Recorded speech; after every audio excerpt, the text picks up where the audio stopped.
Welcome to the Colorado Real Estate Leaders Podcast, brought to you by Trailstone Insurance Group, bringing you interviews with Colorado's best real estate and mortgage professionals, empowering you to understand the current trends in the housing market so you can make the American dream your reality. Enjoy today's episode. Well, it's a great day in Colorado, and this is the Colorado Real Estate Leaders Podcast. Today, we have with us Terra Schrader, who's a mortgage loan originator with Mission San Jose Mortgage. Terra, welcome to the program. Thank you so much for having me. I'm very excited to be here. Yeah, I always love learning from different people from different walks of life. And it's always neat to hear what got you into the business, right? Because, typically if you're a doctor, lawyer, oh yeah, my family, but what not many people, stand up at career day and say, I'm going to be maybe a loan officer. So what initially got you into the mortgage industry? Well, I grew up in very reduced circumstances. So I guess that's the polite way of saying poor. So the idea of eventually one day of owning my own home seemed like is about as, possible as landing on the moon was, So, I mean, for me personally, not that, we haven't already done that, but for me, so, it's like got older and eventually it became possible, but just barely, because in those days you had to have a 640 and, it just still credit score. Yeah. It wasn't as easy. Yeah. Yeah. So I actually called a larger branch of mortgage originators and wasn't quite at that 640 yet. So I was, dispensable. So I just kind of got checked out of the way, no tips, no guidance. And then I actually had the opportunity to speak with a new loan originator who really, really wanted that business, obviously. They're hungry, they're starving. And they worked with me until I got there. They worked through the whole process. And, I really appreciated that. So I ended up spending 17 years in property management until one day I was just like, no, I can't do this anymore. Yeah. Maybe it was the whole great resignation, sweeping the country. I don't know. Or, pre-midlife crisis. But I quit. And then I had to think, okay, what was, the biggest things in my life? And being able to buy my house was, obviously one of the top great things. And I wanted to be that person. I wanted to be the person that, picked up, the busier, more established people's, clients that maybe quite weren't there and they didn't have time to work with them. And I wanted to be that person that stuck by them as their partner to get them where they wanted to be, to, get to the point of them being able to, buy their own house. And I just really wanted to be the person that took it that extra step and made the journey with them, made their dream possible, because I know of the big impact it had on my life. Yeah. It's so interesting you lay it out that way, because there's so many, from a psychological standpoint of self-worth. And back then you were like, oh, wow, what am I, chopped liver? And you won't help me out. And I feel inferior, or I just wish I had and when someone did come by alongside you and take you by the hand and say, okay, if we did this and then this, and it's going to take a minute or two, so it's not overnight, but they work with you. Now, all of a sudden you feel recognized, seen, cared for. And now all of a sudden it's like, oh, I achieved this. And you appreciate things so much more when you actually have to work for it. And I think that's such a neat thing that now you're like, okay, now I'm going to go and do the same thing to give, yes, the American dream to other people, but the extra layer of really that personal attention, that personal touch. Yeah, the personal I want to be that person on the other end of the phone when they, start to panic, that they feel comfortable calling and, just talk about it. A lot of loan officers, in my experience, because now at this point I've refinanced and I've gotten a HELOC and, all of those other fancy words. And so I've dealt with multiple different people, and that idea of them being available besides the very first one, it just wasn't there. It was just, Yep. okay, I'll call you in a week. But the Yeah. whole And time I'm yep. like, oh my gosh, what up? Where are we at? What's And to going Mark's on? point about passion, huge. Because there's some people out Exactly. there, whoever they may be, or we can all, picture in our mind the person that just cherry picks the best of the best and the easies. And then when someone that comes across their desk that looks gonna be a little bit harder, it's like, yeah, pass. Well, maybe they could have been your best source of referrals because they're so appreciative, but you never gave them the chance. So you having that passion for been there, done that, and now I want to give that to someone else. That's really that's a big competitive advantage. I would recognize that you bring. Yeah, I would hope so, because it's not about quantity to me. Yeah. I don't need 15 a month. Actually, I really don't want that many, to be honest. That's I probably shouldn't say that, but I want the ones that were in my situation. That's my goal. That's where I want to specialize. May it be, military that just got out. I want to help them get settled. Up and comers who have just completed their 2 years of work and now feel like they're ready. I want to help them. I want to go out into the communities and, be a part of making that community better. Yes. When you were describing that, I was thinking of, I was talking earlier today to a financial planner that helps people lower their amount of taxes they pay. And he calls it found money. He's like, they didn't know they could do this, so I'm giving them back money. Well, in what you're describing, you're able to work with a realtor to say, look, those people that, you took them around and then they couldn't get qualified. I'm able to turn those into raving fan clients for us both, because now when that realtor refers them to you and you work your magic, now you have raving fans for their raving fans for both you as the lender and the realtor partner. Right, exactly. And my company, Mission San Jose, actually works with 75 plus lenders. So as long as you meet the base criteria, I can find an option. I have a lot of resources that I can go to make that happen. And a lot of, main big branches don't have as many, offers on the table that they can pull and have access to. So I think that is, one of the strongest forces behind me, is that I do have access to so much help, 2, so much instruction, and 3, just so much support from the company itself. 100%. And nothing against other people that work for a captive company, like a bank or a big name, but they are limited in what they can offer. They can only offer you their suite of, or their portfolio of products. But if you have so many options, that brings a lot of opportunity to be creative, to go, ooh, let's do this package because I've got a lender that does it this way. And it just opens up the doors of opportunity for you.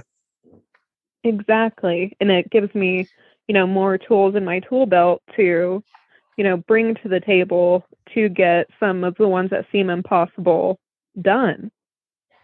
So you have the passion from your past to work with people that become, raving fans because of the transformation you bring to them. You have a good full suite of creative products. What other tools are you able to bring to realtors that they can help, that you can help them to succeed with? I actually bring something called lead pops to the table. So I can do co-branding, co-marketing. A lot of the people that I do get the leads aren't actually working with realtors. So if I can, find a group that I really like, I would love to bring them clients. I don't expect it to be just a one-way street. I want to, bring something to them as well, mostly as thank you, but also I trust you that you're going to take care of my people the way that, I'm going to take care of yours. So that's huge. I fully intend, to bring all of that with me. I want to give back to them. What would some of those co-branded marketing initiatives look like? Well, right now I have, I'll be building up a Google Ads page. I had it up for a while. So they would get notified anytime a lead comes across my desk that says no, that you don't have a realtor. They get notified as soon as I get notified. I have about 15 different funnels from every different type of, purchase possible, where I can post it on my Instagram, on my Facebook, on new buyer, Facebook pages. I can put it on, LinkedIn.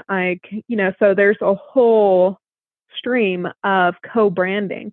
Also, I have flyers that a lot of, loan officers have that for open houses, but I can also post those on multiple sites being co-branded.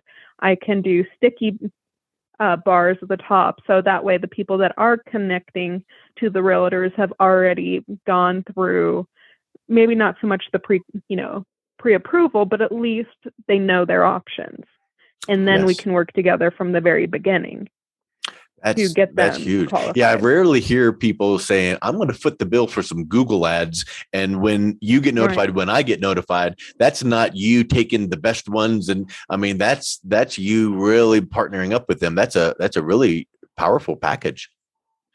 Yeah, well, it's all in with me. That's kind of how I do. And as many cold calls as I've been doing daily, the group that I am closest with right now is Rocky Mountain Realtors out of Pueblo, my old hometown. So, any of my Pueblo leads, I would send, there. But I don't have anybody that's reached back out or returned any of my calls from the Colorado Springs area. So I am kind of without a partnership up here because working with a new MLO is a little scary. Yeah. So. That's you're going in not with your hand out, but you're going in with your handing them opportunity and potential leads to establish a relationship. That's a whole different ballgame. Yeah, and I think so many people are doing those cold calls without, offering something in return, that when they see, the calls coming through, they're not interested before I've even had a chance to explain to them, no, I need you. I need you at the moment. Well, and you said something else that kind of sticks out that not many people say or do, which is cold calls. For you to be willing to roll up the sleeves and start making those calls, that's not fun. That's not easy, but sometimes that's what it takes to prime the pump. Exactly. Just calling anybody and everybody that I can, that is listed and saying, hey, let me help you. Yep, exactly. Let me be there. So you mentioned you were a property manager for many, many years. Talk a little bit about what you learned, what makes your perspective different now as a loan officer because you were a property manager. Well, I spent the last 17 years trying to solve problems. Yeah. There's nothing easy about property management as far as you think a task is going to be simple, then you realize, no, you have 12 more steps that you have to go through to get something done. Or, just talking to people and clarifying their expectations or your expectations, explaining 30 odd pages of, legalese to people. And just the idea of, I've watched all those people for so many years give their money away to a to a big corporation, and watching their rents go up. And I'm realizing that, no, they don't have to do maintenance or work on their yards, but they're also not investing in themselves. So whenever their rent would go up, I would think, well, what about a cute condo? Especially for the retired people that lived there. What about a cute condo? What if we got you set up? So all the maintenance itself wasn't taken care, or was taken care of for you, but your rates will stay the same unless your homeowner's insurance or, HOA dues or what have you change. Let's find you a way to get settled. But I couldn't do that because obviously I need them to stay. But in my mind, this whole time, I'm trying to play The Sims with their life. No, that's not the best idea. But now you had that freedom, and that's awesome to be able to do that. Yeah. So, tell me about what's an example of a client you've worked with to help them get into a home. Don't mention details or names, but give a kind of a scenario that kind of stood out to them where it's like, wow, we never were treated this way before. And maybe there's a success story that, in how you serve that client. Okay. Well, recently I was working with a young lady, and she was desperate to get out of her rental. It was her and her husband and 2 kids, and the husband didn't have any credit currently, and hers was at a 525. So to even qualify for an FHA, you have to be at a minimum of 580. So I worked with her for 2 months, just tips and tricks that I've learned over the years personally, and we got her up to a 700. So that way she qualified not only just for, the better rates, but qualified for multiple offers in her area. That's so impressive. That was really, and that was just talking, just checking in like, hey, how are you? How are the kids? Calling to check on you. No, I don't need anything. Do you need anything? No? Yeah, right. Okay, well, and they hang up going, wow, that felt a little bit different. They're not trying to upsell me, cross-sell me, pitch me anything. That was just building relationships.